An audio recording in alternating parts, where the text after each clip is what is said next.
emosional atau bisa menerima situasi dan mengatasi situasi yang mengganggunya ya. Tujuan psikoterapi itu meredakan di alam pasien, membantu pasien mempertahankan tingkat kesal.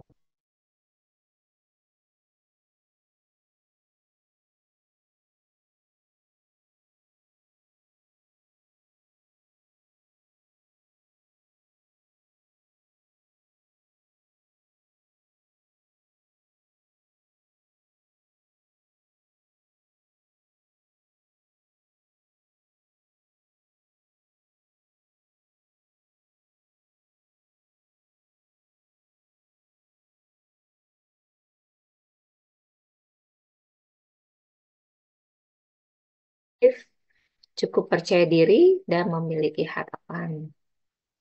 Diharapkan self-esteem pasien berkembang dengan kita membantu psikoterapi. Fungsi ego sendiri adalah fungsi psikologiknya ya, realitas, relasi terhadap realitas, cara berpikir, mekanisme defense atau pertahanan diri, dan bagaimana meregulasi afek atau emosinya. Keterampilan adaptasi itu upaya yang dilakukan agar dapat berfungsi secara baik.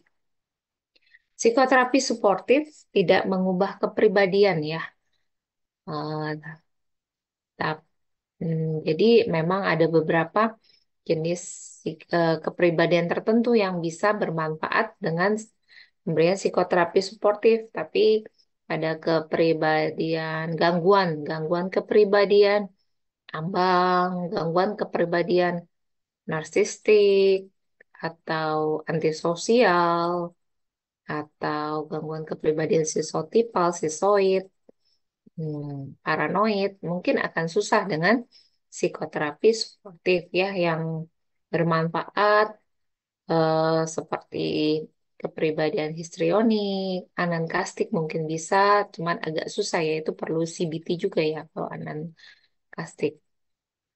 Tapi bisa membantu untuk meredakan stres akutnya ya. Jadi dia tidak mengubah kepribadian, namun dapat diharapkan pasien dapat beradaptasi terhadap situasi yang stressful, membantu untuk mengatasi gejala, mencegah kekambuhan gangguan mental, dan membantu pasien berdamai dengan masalah yang dihadapinya. Nah, kita sebelumnya akan membuat asesmen dulu nih ya. Sebenarnya semuanya dilakukan sebagai basicnya ya.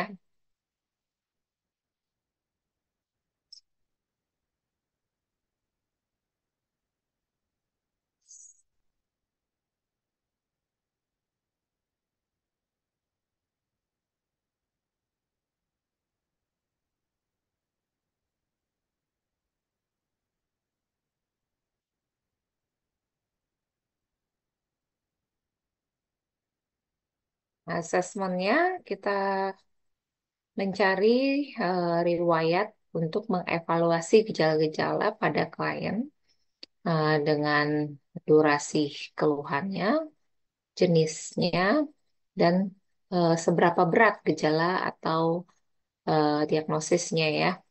Terus kita menilai ke beratnya gejala-gejala dan spektrum dari gejala tersebut dengan menggunakan skala yang tepat ya.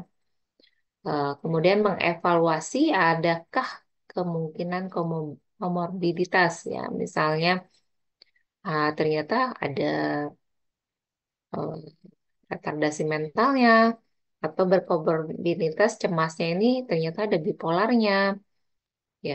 Kemudian kita mengevaluasi riwayat masa lalunya atau sebelumnya, evaluasi kepribadian dari pasien, kemudian kemampuan dia berhubungan atau berelasi dengan orang tua, dengan pengasuh, keluarga, anggota keluarga lainnya, atau orang penting lainnya.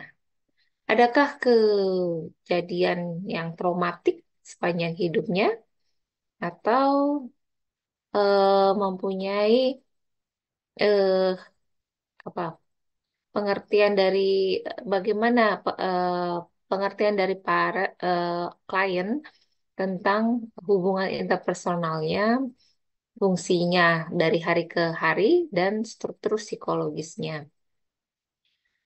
Kemudian evaluasi eh, pengalaman masa lalu dan saat ini, bagaimana responnya, perasaannya terhadap pengalaman masa lalunya atau saat ininya.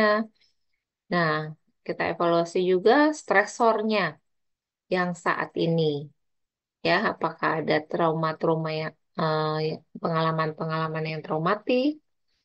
Kita juga menilai keinginan-keinginan, harapan, perasaan dari klien eh, tentang orang-orang yang penting dalam hidupnya.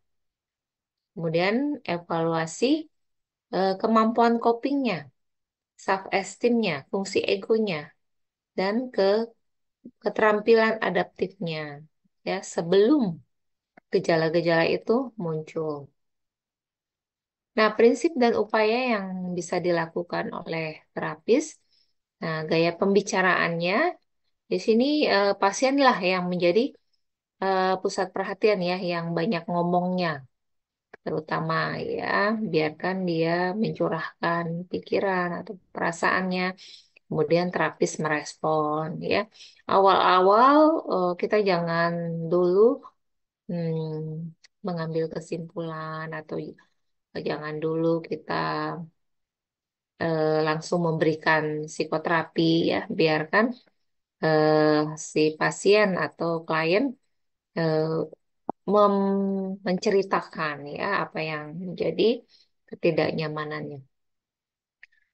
Kemudian kita juga harus memelihara dan meningkatkan self esteem pasien dengan menerima, menyetujui, menunjukkan perhatian dan menghargai ya. Menunjukkan perhatian tentu saja bisa kita mengulang pertanyaannya, kita bertanya dengan mengulang pernyataannya, ya kita menghargai kontak matanya bagaimana, ya. Em, Terus menghindari kata mengapa, ya. Kenapa? Kenapa seperti itu?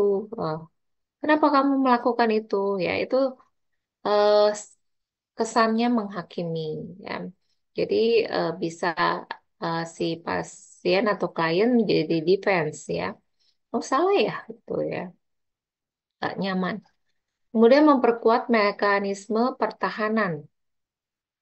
Bila adaptif didukung dan diperkuat, nah, mekanisme pertahanan yang baik, jika memang dia sifatnya adaptif, kita dukung dan kita perkuat, ya. Misalnya, dia mekanisme pertahanannya sublimasi, ya. Dia mengalihkan kekecewaannya dengan ikut-ikut organisasi yang bermanfaat, ya. Itu kita dukung.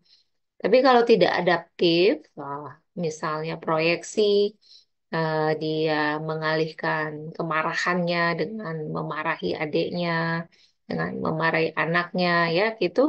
Kita diskusikan lebih lanjut, tapi tidak di awal terapi, ya. Kita juga membantu untuk emosi yang tak dikenali, ya, membantu untuk menemukan, mengenali dan menamai perasaan tersebut dan mengaitkan perasaannya dengan situasi saat ini. Jika kita temukan, oh apa yang kamu rasakan, misalnya ya, terhadap hal itu, menanyakan tentang perasaan pasien dan memikirkan lebih lanjut tentang hal yang perlu ditanyakan terhadap jawabannya. Ya, bagaimana perasaanmu tentang hal itu? Bagaimana responmu tentang hal itu? Apa yang kamu rasakan dengan kejadian tersebut, misalnya ya? Terus kemudian apa yang akan kamu lakukan mengenai hal itu? Nah, itu jadi kita menggali emosi yang tidak disadari. Ya. Kemudian inilah teknik psikoterapi suportif ya. Dengan mengembangkan aliansi terapi, membangun self-esteem, mengembangkan keterampilan adaptasi, meredakan dan mencegah kecemasan, memperluas pemahaman diri ya. Ini kita menggunakannya nggak semua tentunya ya. Bisa dipilih salah satu tergantung situasi yang ditemukan pada pasien. Nah, tekniknya hmm, mengembangkan aliansi terapi macam-macam